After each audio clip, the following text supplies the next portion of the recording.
ajudado, revezando, acompanhando no hospital, mandando mensagens, né? Isso faz toda a diferença. Muito obrigado.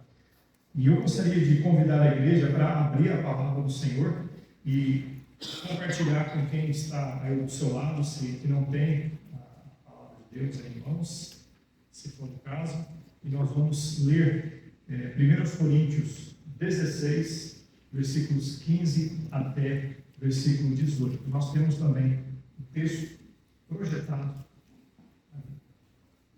1 Coríntios 16, 15 a 18.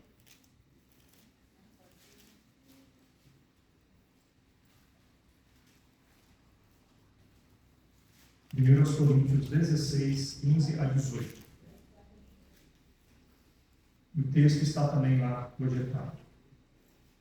Agora vos rogo, irmãos, sabeis que a família de Estéfanas é as primícias da Acaia, e que se tem dedicado ao ministério dos santos, que também vos sujeiteis aos tais, e a todo aquele que auxilia na obra e trabalha.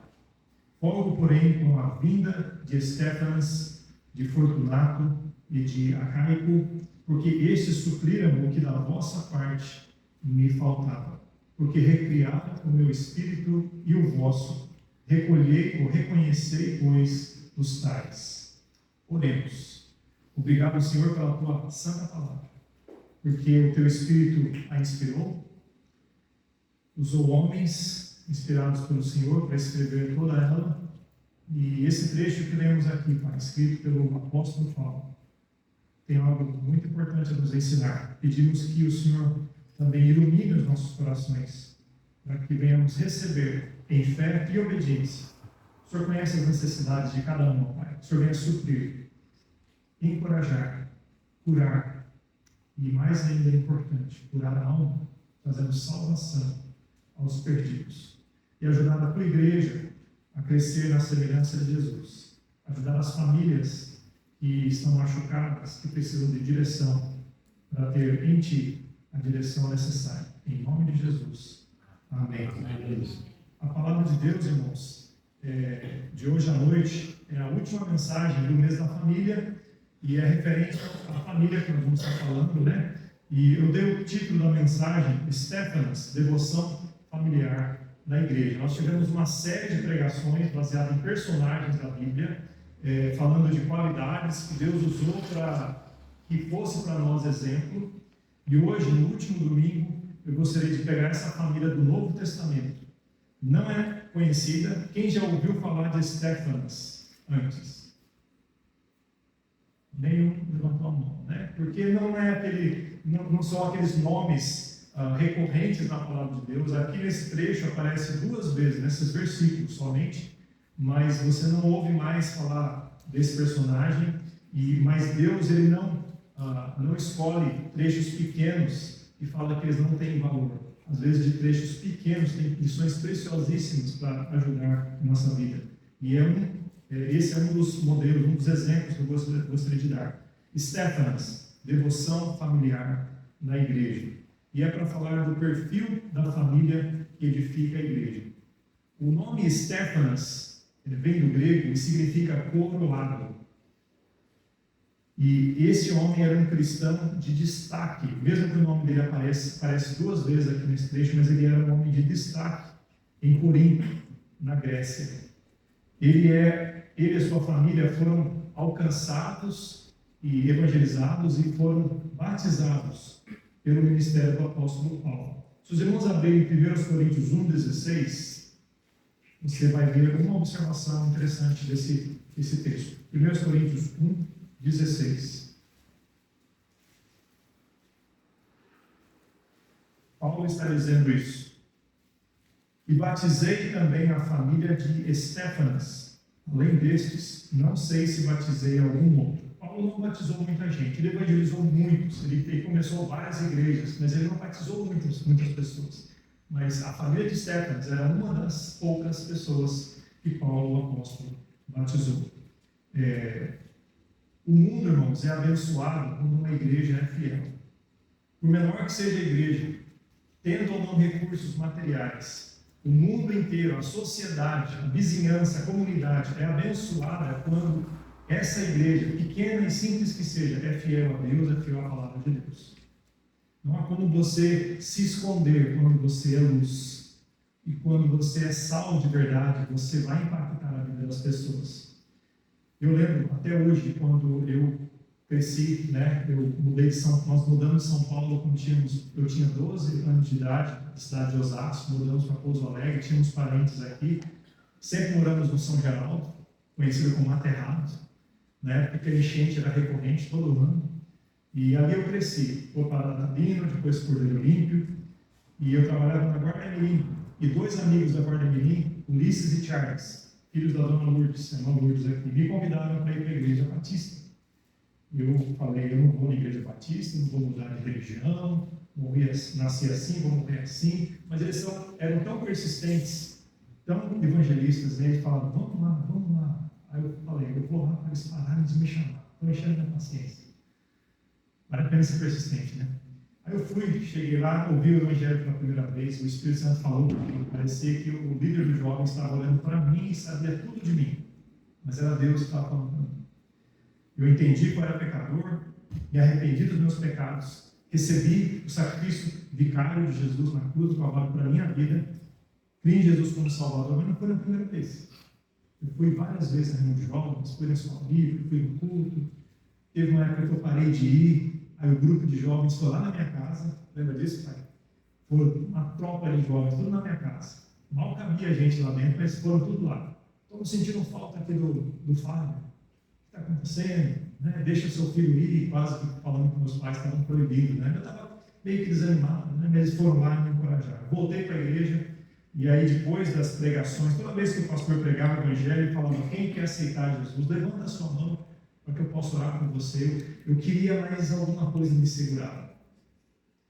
Até que um dia um líder jovem chegou para mim e falou, você já orou pedindo para Jesus ser o seu Salvador? Você já confiou em Jesus? Já teve essa conversa direta com Deus? Eu falei, não. Ele falou, você quer fazer isso agora? Eu posso te ajudar. A gente pode orar junto. Você vai falar com Deus, mas é a sua oração. Eu vou só segurar a sua mão, mas é você que vai andar. Eu falei, tá bom. Nós descemos lá na Igreja Batista Bíblica Central, que existe até hoje. Descemos lá na sala de jovens e lá eu orei, confiando em Jesus como meu Salvador. Eu tinha 14 anos de idade. E a minha vida foi transformada. Eu me tornei de um pecador perdido, um pecador perdoado, salvo. Voltei para casa, falei de Jesus com minha família, eles relutaram por causa de eu ter mudado, né? Mudado, eu estava indo naquela igreja, mas eles viram o que Cristo fez na minha vida. Depois, meu irmão aceitou Jesus também. Depois, a minha mãe. 15 anos depois, eu estava pregando o Evangelho no púlpito. Meu pai foi lá na frente e aceitou Jesus como Salvador. Amém. Então, você vê, não tem como Jesus te salvar e você não fazer diferença. Deus resgatou uma família que não tinha propósito, tinha muito problema. Deus nos resgatou e hoje nós estamos servindo a Deus. Amém, irmãos? Amém. Temos nossas lutas, as enfermidades que vêm, né, Senhor Carlos? Né, Pai? As lutas, mas nós sabemos, Deus está conosco. Nós temos Deus na nossa vida, temos esperança, por mais que doa, Deus nos carrega. E é essa esperança que queremos dar para as pessoas, irmãos. O Evangelho dá esperança verdadeira, genuína para as pessoas. O mundo é abençoado quando uma igreja, pequena que seja, é fiel. E a igreja é abençoada quando uma família, quando as famílias são saudáveis e fiéis. Saudáveis, eu quero dizer, irmãos, espiritualmente saudáveis. Eu pergunto, como vai a sua família? Você vai ser uma grande bênção para essa igreja e para a comunidade, quando a sua vida e a sua família é espiritualmente saudável. Vejamos o exemplo, irmãos, dessa família, essa família de Estéfanas. E vamos falar do perfil da família que edifica a igreja. Três marcas que eu queria destacar. A primeira marca está lá no versículo 15, 1 Coríntios 16, 15. Agora vos rogo, irmãos, sabeis que a família de Estéfanas é as primícias da Acaia. Então, no próximo slide vai dar algum destaque. A família, quando diz a palavra família, uma palavra no grego que não quer dizer somente marido, mulher e filhos. Quer dizer marido, mulher, filhos e servos. Era muito comum naquelas casas da grego-romana terem servos, terem um monte de empregados. Né? Até mesmo na nossa cultura, o pessoal mais antigo tinha fazenda, né? Tinha que ter gente para ajudar. Não era só a família. Né? Então, quando fala família, quer dizer a casa, quer dizer a extensão maior do que simplesmente marido, esposa e filhos. Um exemplo está lá em Filipenses 4, 22, que diz: todos os santos vos saúdam, mas principalmente os que são da casa de César. Essa casa de César quer dizer os do lar, inclusive os empregados. E aqui Paulo está falando porque os da casa de César eram empregados do governo de César, foram ganhos para Cristo através do apóstolo Paulo. E eles, como irmãos em Cristo, agora estão falando oi para a igreja lá em Filipenses. Está vendo como Deus transforma vidas?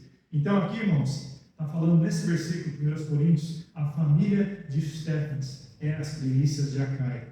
Por que primícias? Primícias são os primeiros frutos. Quando a pessoa faz uma plantação, fazendeiro tem a plantação, os primeiros frutos, a primeira colheita, geralmente é a mais vistosa, é a melhor, é a bonita. E aqui a palavra primícias quer dizer que foram os primeiros convertidos. Então, quando Paulo chegou em Corinto, na Grécia, ele evangelizou lá, e poucas pessoas se converteram de início, mas a família de Estéfanas foi uma dessas pessoas. Eles foram os primeiros a aceitarem Jesus como Salvador naquela região ali. E eu pergunto para você, você foi alcançado pelo Evangelho um dia? Alguém chegou para você e falou de Jesus, como fizeram comigo? Me alcançando, depois da minha família toda? Como que o Evangelho chegou até você? Eu não quero dizer como que a religião chegou até você. Talvez você segue uma religião porque seus pais, seus avós te ensinaram. O que eu estou falando é Jesus. Jesus salva, religião não salva. A Igreja Batista não salva você. Seja lá qualquer outra igreja, ela não vai te levar para o céu. Porque a igreja nenhuma morreu por você. Padre ou pastor nenhum morreu por você. Quem morreu foi Jesus. Ele derramou o sangue dele inocente na cruz do Calvário para pagar pelos seus pecados. Isso é muito pessoal. Você precisa tomar uma decisão. Você e Deus, você precisa se arrepender dos seus pecados. Crer em Jesus como seu Salvador. Você já fez isso? Você já orou? Como aquele livro jovem chegou para mim e perguntou: você já fez isso? Eu falei: não. E ele falou: você quer fazer agora? E eu fiz isso com 14 anos de idade. E você deve fazer. Agora é a hora. E quando você faz isso, então, você vê que você é a primícia, né, talvez do seu lar, da sua família, o primeiro a tomar essa decisão, e a decisão mais importante na vida. E aqui está falando que eles eram a família de Estéfanas, as primícias de Acaia. Acaia é uma província do Império Romano, que é a região da Grécia, atual Grécia, é onde Corinto ficava. E se você percebe que Deus está preocupado em salvar pessoas reais, que moram em locais reais, para que se tornem igrejas locais, reais. Hoje em dia, muita gente fica com a ideia de igreja universal. Não estou falando em nome de igreja, não. É o conceito de igreja universal. A pessoa toma uma decisão, aceita Jesus, e depois nunca mais aparece na igreja. Eu já sou salvo, um dia eu vou para o céu, eu não preciso de igreja mais. Esse conceito, que tem enganado a muitos, priva a pessoa de realmente ter um relacionamento genuíno com Jesus Cristo. Jesus Cristo morreu na cruz para que fôssemos parte de um corpo verdadeiro, um corpo real, espiritual, mas um corpo que tem endereço, igreja local. Pode ser nessa igreja, pode ser numa outra igreja, mas devemos ter compromisso com a igreja local. A igreja local está do começo ao fim do Novo Testamento. Corinto era uma igreja local. Filipenses, Colossenses, Tessalonicenses, Bereia, igrejas locais, que tinham um endereço, posso dizer, tinham um CEP, né? Você podia localizar a igreja, podia achar onde eles se reuniam, e eles tinham lá um líder, tinham lá os ajudantes, né, os diáconos, tinham lá pessoas novas, pessoas velhas se convertendo. Isso é uma igreja local. Aqui, essa família, eles eram convertidos dessa região da Acaia, que é a igreja de Corinto. A igreja de Corinto tinha muitos problemas. Quem já ouviu falar dos problemas de Corinto? É uma igreja problemática. Será que o nome deles era corintianos? Não. Não é nesse ponto não, né? Minha esposa é corintiana, né? Não tem nada a ver com isso, com piadinha, né? Todos somos pecadores. A igreja de Corinto tinha muito problema. Problemas morais, problemas de disciplina, problemas de andar com Deus, problemas de ordem no culto, mas existiam pessoas genuinamente salvas lá. Stefanos era uma delas. E tinha outras pessoas salvas naquela igreja, pessoas exemplares. Então eu queria destacar esse exemplo. E eu queria dizer que esse homem, Stefanos, ele não era alguém sozinho, ele era alguém que se preocupava com o seu lar, com sua esposa, com seus filhos, em conduzi-los para Cristo. Porque quando que Paulo fala a família de Stefanos, quer dizer a família inteira era influenciada por esse homem. Esse homem conheceu Jesus e ele, como líder, ele levou a família toda, falando: olha aqui, você tem que conhecer Jesus também. Eu não sei se ele chegou a falar, é uma ordem que você tem que ouvir o Evangelho, talvez para os empregados, você tem que ouvir o Evangelho. Mas o importante é que ele era um homem que ele tomou o primeiro passo, crendo em Jesus. Aí o resto da família veio junto. Veio a mulher, veio os filhos, vieram os servos dele. Então ele era um homem preocupado. Como nós precisamos de pessoas preocupadas com sua família, hoje em dia. Vivemos no final dos tempos, onde nós nos preocupamos conosco mesmos, com a nossa felicidade. Nós queremos respeitar a vontade dos outros, mas esquecemos que as pessoas não precisam de respeito, elas precisam de Jesus. Amém? Amém. Jesus não disse: ide por todo mundo, pregar o respeito a toda criatura. Pregar o Evangelho é ofensivo, irmãos. Ninguém gosta de ouvir que é pecador, que é culpado. Você gosta? Pastor que chega no culto e prega o Evangelho, ele não pode ter medo e vergonha de falar: você é pecador, vai para o inferno. Porque Jesus fez isso, ele pregou e foi por causa do inferno, para salvar os pecadores, que ele morreu na cruz. Você tem que tomar uma decisão, você tem que aceitar Jesus como seu Salvador. Sim ou não? O que você vai fazer? Então está faltando pessoas que se importam a ponto de falar a verdade, de levar a família para Cristo, de se preocupar, de levar a família para a igreja. Como nós precisamos de famílias fiéis, fiéis que vão para os cultos, fiéis que levam seus filhos, levam seus netos. E lembro certas pessoas que eu lembro que está aqui na minha mente, que não perde culto, pode estar chovendo canivete, não perde culto para nada.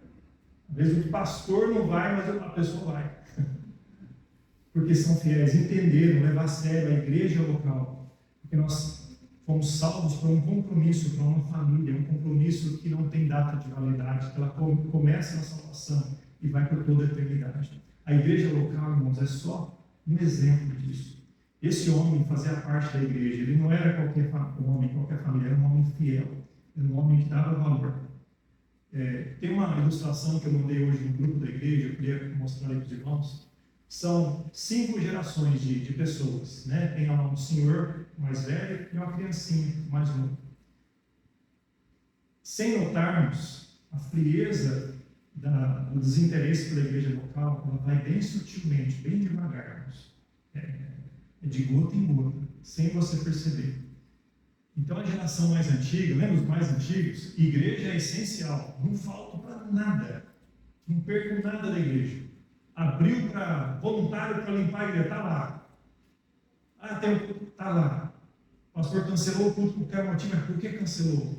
Quero estar. Está naquela geração mais antiga, a igreja é essencial. Por quê, irmãos? É o que a Bíblia ensina. A igreja é essencial. Por que é essencial? Porque Jesus criou a igreja. Não é invenção do homem.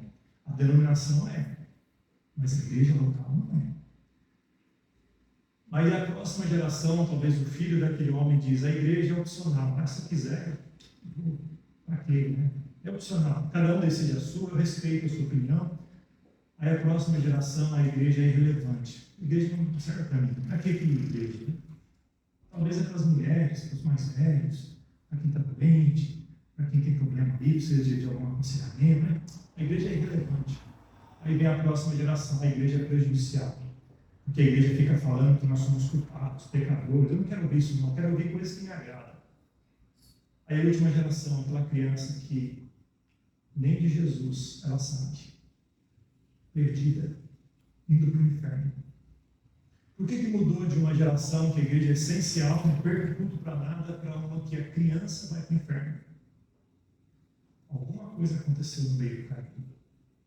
E eu oro para que essa igreja não esteja contaminada entre a igreja opcional até a igreja relevante ou prejudicial. A igreja é essencial, irmãos. Essa família entendia isso. Essa família levava a sério, porque eles se destacavam na igreja.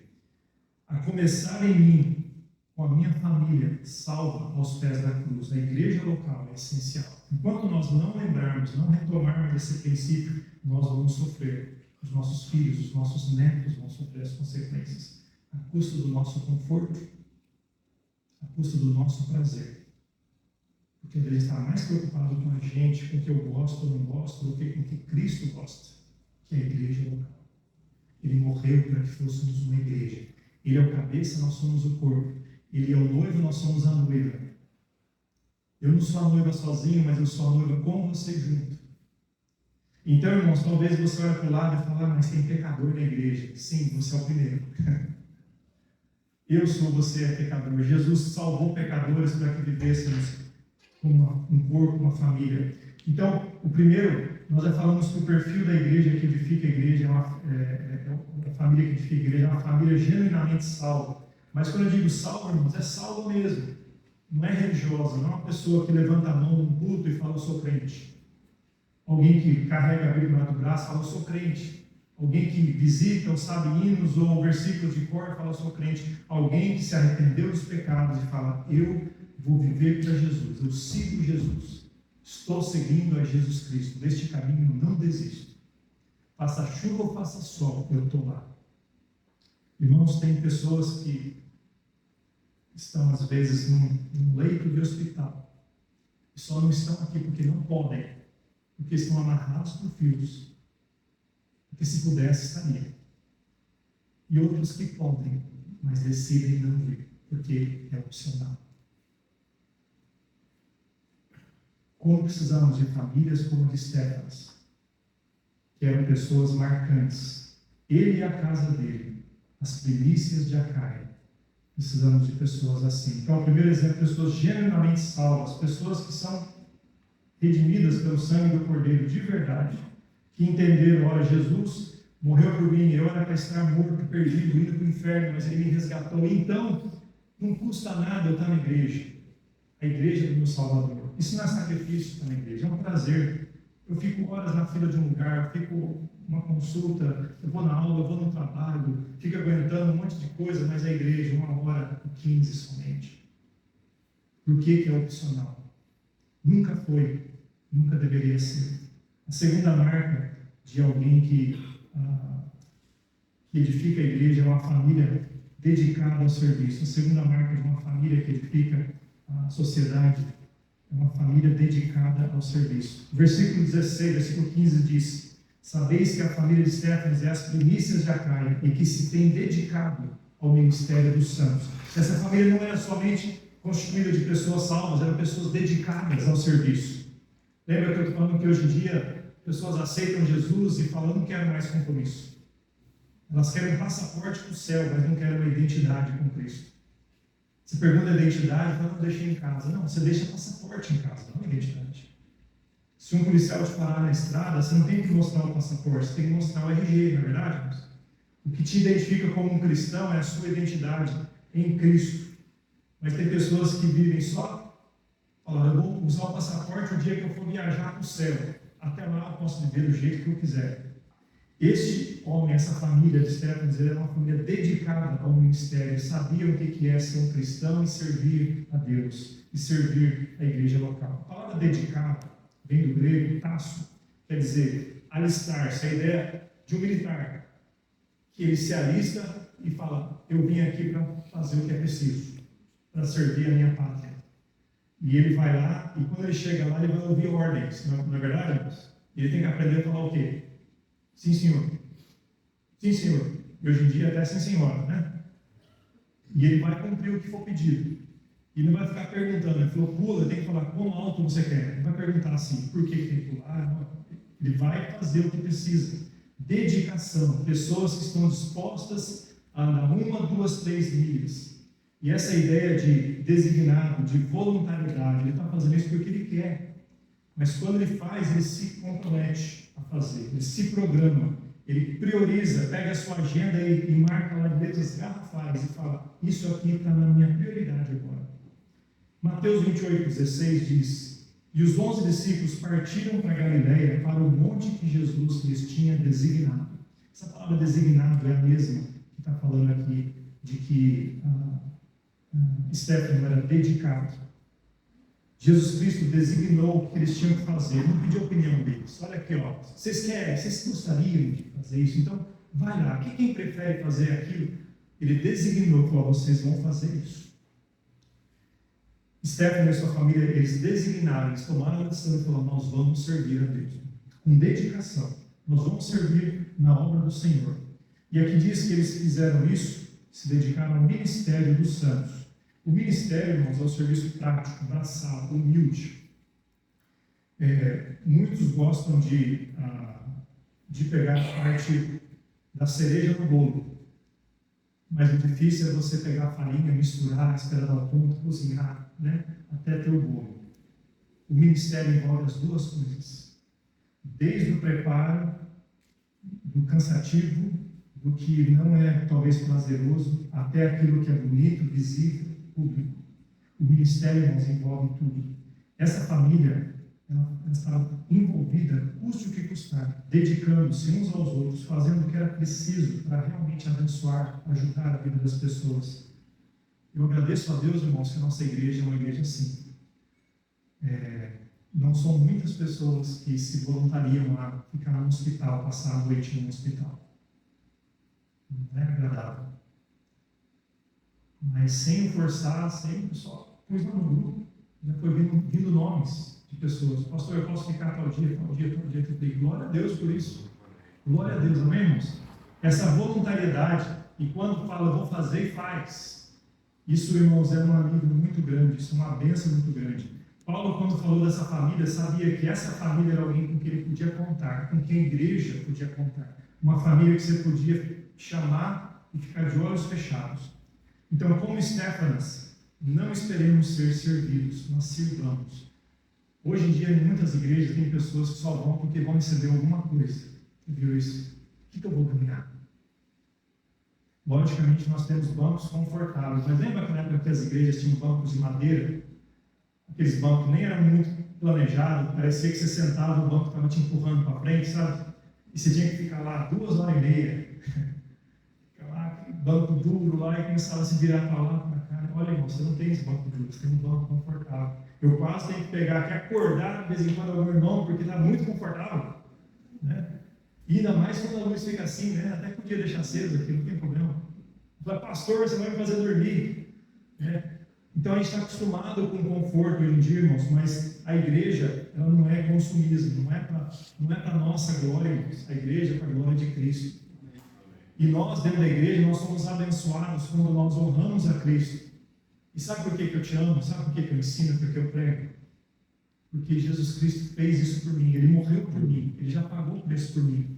Ele me ensinou a fazer assim. Então eu amo vocês porque eu fui amado primeiro. Eu amo vocês porque Jesus me ensinou o que é amor. Ele fez isso com a minha vida.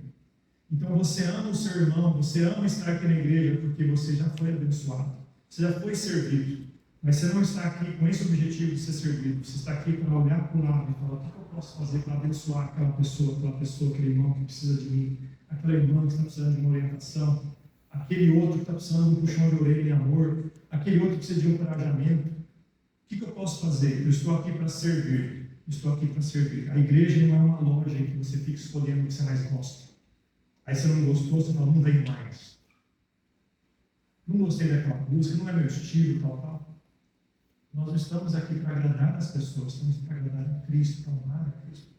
Mas a gente é sensível às pessoas, a gente quer edificar, quer encorajar, quer animar, a gente quer ensinar as pessoas. Quando você honra Cristo, você se preocupa com as pessoas. Então você e nós devemos, como Stefanas, estar atento a servir, estar atento, dedicado ao ministério. E quando a gente começa a fazer uma coisa, irmãos, dá vontade de desistir. Sabe por quê? Porque quando você decide fazer alguma coisa, o inimigo ataca. Quando você não faz nada, está tudo bem. está tudo em paz. Mas quando você decide falar, eu quero servir, aí você mexeu em caixa de abelha. Aí vê um monte de coisa acontece. Interessante isso, né? Você já experimentou isso?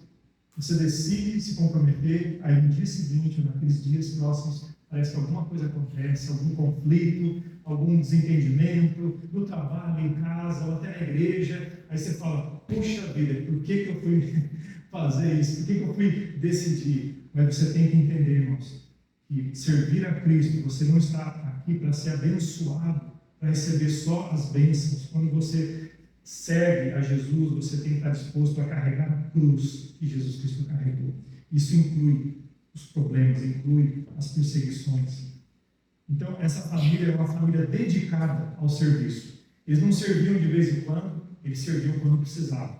Está precisando? Vou fazer agora. O que eu posso fazer? Vê uma necessidade? Já vai lá e faz. Pastor, eu posso fazer isso? Já fiz. Uma das qualidades que eu gostava do Tarcísio, do pedreiro da nossa igreja, é que uma hora eu chegava para ele e falava, Tarcísio, precisa fazer isso. Ele falou, precisa disso, e precisa comprar isso e isso para fazer. Aí passava um pouco de tempo, eu voltava aqui, eu falava, você quer que eu vou lá comprar? Ele falou, já peguei, pastor, já está pronto aí, ó. Ele pegou a bicicletinha dele, já foi lá, trouxe saco de cimento, que sei lá o que foi nas costas, um cano andando de bicicleta, aquele negócio assim, e resolve tudo. Colocando para a nossa vida espiritual, nós devemos ser dedicados, devemos ter constância. Ver uma necessidade e falar, eu vou resolver isso agora. Senhor, me ajuda. Pastor, me dá permissão. Aí se o pastor falar, não, eu acho que poucos pastores vão falar, né? Aí você não faz, mas dedicado no ministério. Então, essa segunda qualidade. A primeira qualidade é uma família genuinamente salva, tem que ser alguém redimido. Uma família dedicada ao serviço, uma pessoa serva, uma família serva. E a última qualidade, uma família de liderança exemplar. Olha comigo o versículo 16. E também vos sujeiteis aos tais, e a todo aquele que auxilia na obra e trabalha. Paulo está escrevendo para os coríntios, falando de Estéfanas, está falando assim, vocês, igreja, têm que se sujeitar a eles. E não só a eles, mas a todas as pessoas da igreja que trabalham, que auxiliam na obra e que trabalham como eles fazem. Esse homem não era um pastor, irmãos. A Bíblia não menciona ele como um pastor, nem como um presbítero, nem como um diácono aqui. Talvez ele era um diácono na função, não era no título, mas ele era um irmão dedicado na obra. Está vendo, irmãos? Deus quer que todos sejam dedicados, famílias se rendam e sirvam. E Paulo falando, olha, irmãos, respeitem essa família, porque eles dão exemplo, eles fazem isso aí, eles fazem a obra, eles auxiliam na obra. Aí o versículo 17, folgo, porém, com a vinda de Estéfanas, Fortunato, de Acaio, porque esses supriram o que da vossa parte me faltava. Paulo estava em Éfeso, na Ásia, e essa carta foi escrita para a Grécia, lá na Europa, e falando para aqueles irmãos lá, olha, respeitem esses homens, se sujeitem a eles. E fala, eles vieram aqui suprir a necessidade. Agora, Estéfanas estava junto com outros irmãos da igreja, Fortunato e Acaio, todos nomes desconhecidos, né? Você não ouve muito. Essas pessoas foram encorajar Paulo lá na Ásia, lá em Éfeso, ou levar uma oferta, levar notícias. E Paulo falou, eles supriram o que da vossa parte me faltava. Eles foram porta-vozes, foram mensageiros de bênção para mim. E ele falava, porque recriaram o meu espírito e o vosso. Então, irmãos, Paulo falou, olha, esses irmãos são uma bênção.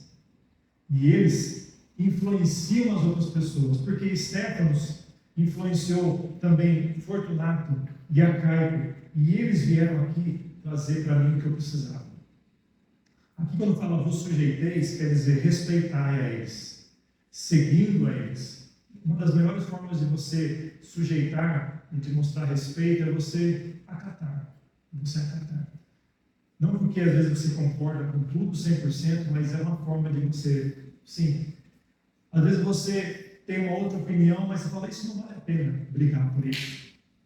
Eu vou acatar e fazer. Quando é contra a Bíblia, contra a palavra de Deus, nunca acate, nunca obedeça. Mas se é uma opinião, faça. É verde, você prefere azul? Então, tá bom, verde. Você é mais importante para mim do que cor.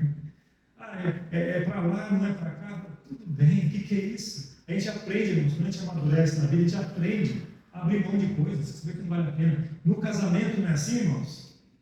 Um pastor sabiamente falou que o segredo de um casamento feliz é saber ceder. Interessante isso, né?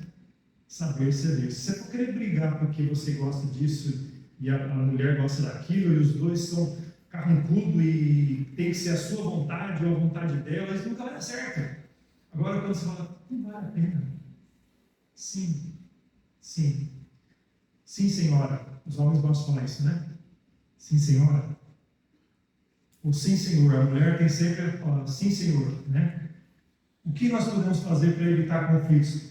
Essas pessoas se sujeitavam. Paulo falou, se sujeitem essas pessoas, porque elas estão lá seguindo as minhas ordens, estão fazendo a minha vontade. E eles auxiliavam na obra, eles trabalham humilde e exaustivo, irmãos. Pessoas que fazem o que muita gente não quer fazer. Muita gente não quer fazer. Então vamos respeitar essas pessoas. Eu estou usando como ilustração, sem a permissão deles, mas, por exemplo, Sebastião trabalha de pedreiro aqui, né? E está raro esse serviço, né, irmão? Está raro achar pedreiro, principalmente pedreiro que gosta de trabalhar, né? Servente que gosta de trabalhar. Então você vê um que soa a camisa e faz o que precisa, valoriza essas pessoas. Valoriza, respeita a opinião delas. Porque não é toda hora que você vai achar, não. Então, quando você vê alguém que serve a Deus de verdade, se dá e não tem interesse nenhum em receber, ou não está preocupado com isso, valoriza, porque amanhã você pode não ter mais. Então, a obra de Deus, irmãos, tem que ser olhada e vista dessa forma. Esses homens eram líderes pelo exemplo, eles não precisavam ter títulos, eles tinham uma reputação de quem trabalhava, de forma exaustiva. Eles supriram, eles recriaram. A palavra recriar é refrescar. É como você trazer um sopro de ar fresco na vida de um apóstolo cansado. Paulo estava cansado, mas o homem trabalhava duro, espiritualmente. Ele tinha dores de parto quando as pessoas se convertiam. As igrejas que estavam ali crescendo na fé, ele via que tinha pessoas fazendo coisa errada, tomando decisão errada, aquilo doía no coração dele. Então, ele sofria com tudo, ele era acusado, ele era preso por coisas que ele não fez. Então, quando algum irmão chegava lá, o irmão que se dedicava na obra, trazendo uma bênção para ele, era um refresco, era uma recreação para ele. Uns versículos que provam que Paulo estava lá longe, que estava lá em Éfeso, 1 Coríntios 16, 8, aqui mesmo nesse capítulo, né? Paulo diz, ficarei porém em Éfeso até o Pentecostes. Então Paulo estava na Ásia, em Éfeso, enquanto que essa carta estava lá na Grécia, indo para a Grécia. E 1 Coríntios 16, 19 diz, as igrejas da Ásia vos saúdam-vos afetuosamente no Senhor, Áquila e Priscila, com a igreja que está em sua casa. Aqui é outro casal exemplar também nesse contexto de Corinto, que, tá vendo, uma igreja igual Corinto não pode vir nada bom, né? Deus, ele faz milagres, irmãos. Então não importa o contexto que você está, não importa a igreja que está, você está disposto a servir a Deus? Deus vai fazer uma obra através de você. O que te define é a sua identidade em Cristo. E você fala, eu e minha casa vamos servir ao Senhor. Amém? Eu não estou aqui por causa de denominação, de nome, de placa, eu estou aqui por causa de Jesus. Ele morreu por mim, ele criou a igreja local. Eu sou parte da igreja local, eu sou fiel, eu sirvo, porque eu sou parte do corpo, eu sou dedicado, é para Jesus que eu faço. E aqui nós vemos que essa família era uma família líder, eles influenciavam. Como que você influencia as próximas gerações? Você que é mais velho, seus filhos olham para você, seus netos olham para você, eles olham para você e eles querem ir para a igreja, eles querem ir para a igreja, têm interesse em ir para a igreja, eles falam, igreja é opcional. Se chegou nesse ponto, como será que mensagem nós passamos para eles? Talvez em algum momento da nossa vida a gente pensava assim, a igreja é opcional. O preço a se pagar por isso é muito caro. Talvez um netinho falar, quem é Jesus? Porque ninguém nunca falou de Jesus para ele. Porque ele não viu que Jesus era importante, que a igreja de Jesus era importante. e que a mensagem que a Igreja de Jesus vai levar, que é o Evangelho, é importante, portanto, ele está perdido. Mas eu gostaria de encorajar você a olhar para essa família, uma família genuinamente salva, batizada pelo apóstolo Paulo, uma família que se dedicava aos irmãos, dedicava à igreja local, uma família que não só serviam a Deus, mas eles não mediam consequências, eles viajaram de um país para outro para abençoar Paulo, para abençoar os que estavam na obra de Deus. Como Estevão, sejamos líderes servos que abençoam e influenciam pelo exemplo. Não porque está na frente fazendo, mas porque fala. Venha, sigam-me, faça o que eu estou fazendo. Eu não estou mandando e ficando olhando você fazer, eu estou falando, venham comigo, façam comigo. Sirvam a Deus, sejam influenciados. Então, a pergunta que eu faço para terminar esse sermão, no final, como é a sua família? Uma família salva? Sua família precisa de Jesus como Salvador? Ora pela salvação. Se é o caso, seu marido não é salvo, sua esposa não é salva, ora, nunca desista de orar para que eles se rendam a Jesus. Seus filhos precisam conhecer Jesus, não desistam de falar do Evangelho, de comentar, de convidar para a igreja. Seus pais precisam de Jesus, nunca desistam, nunca desistam. A pessoa às vezes nasceu numa tradição, ela é osso duro de roer, é daquelas que falam, nunca vou mudar. Sabe quem pode mudar aquele coração? Jesus. Deus é especialista em fazer essas coisas. Paulo era um perseguidor. Deus salvou, transformou ele em plantador de igreja. O apóstolo que nos escreveu agora. Deus faz essas coisas. Ora, confia, evangeliza, faça a sua parte, seja fiel. Fale de Cristo. Sua família é salva, sua família é serva. Talvez você está na igreja, você é salvo, mas você fala, eu preciso me envolver mais. Não é o suficiente. E você não vai fazer isso porque o pastor está pedindo, porque vai agradar alguém, vai aparecer em algum lugar. Você está fazendo porque Jesus falou. Você quer fazer isso para agradar aquele que já morreu por você. O que eu posso fazer para abençoar meu irmão? Estou vendo alguém lá quietinho, ninguém vai conversar com ele, eu vou lá e falar, como que eu posso abençoar? Posso orar por você? Talvez alguém precise de visita, o pastor tem hora que ele não vai conseguir fazer todas as visitas que precisa, especialmente se ele tiver com uma situação de enfermidade, ele precisa ficar no hospital, precisa acompanhar, ele não vai conseguir. Talvez você, irmão, você olha para o lado e fala, eu posso fazer visita, por que eu não posso? E você vai lá na casa da pessoa, ora com a pessoa, 5 minutinhos, e vai embora. Você acha que não faz diferença? Com certeza faz. O que você pode fazer para servir e não querer ser servido? E você, lembre-se que o que você faz vai impactar quem está ao seu lado. Vai impactar aquela criancinha, aquele jovem e aquele adulto. Que Deus use a minha e a sua família, como da família de Stefanas. Vamos fechar os olhos, meus queridos. Obrigado pela tua palavra, pela tua igreja, Senhor Deus. Obrigado porque Cristo e a salvação é coisa séria, não é brincadeira. Obrigado porque a igreja foi comprada pelo sangue do Cordeiro. O mundo está desvalorizando, está barateando. Muitas igrejas não estão fazendo o que deveriam e não estão levantando o valor que elas têm diante de Deus da palavra. Mas a igreja é valiosíssima, é essencial, não é opcional. A Bíblia nos ensina isso. Ajuda-nos a levarmos a sério o nosso compromisso com essa igreja. Se somos salvos e Deus nos colocou aqui, que levemos a sério, que priorizemos.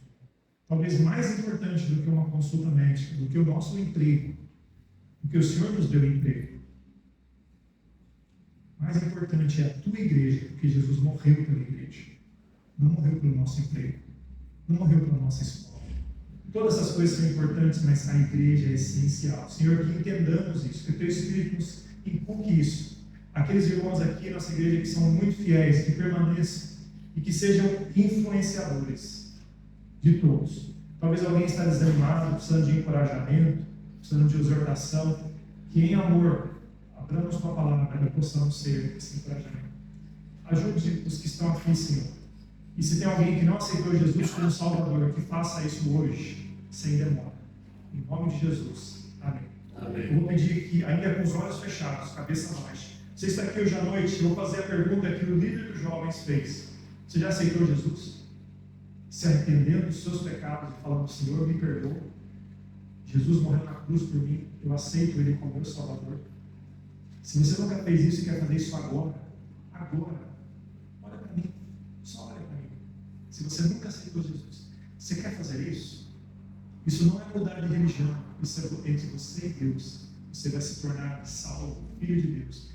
Ora no seu coração, repete essas palavras: Senhor, eu sei que eu sou pecador. Meus pecados te entristecem.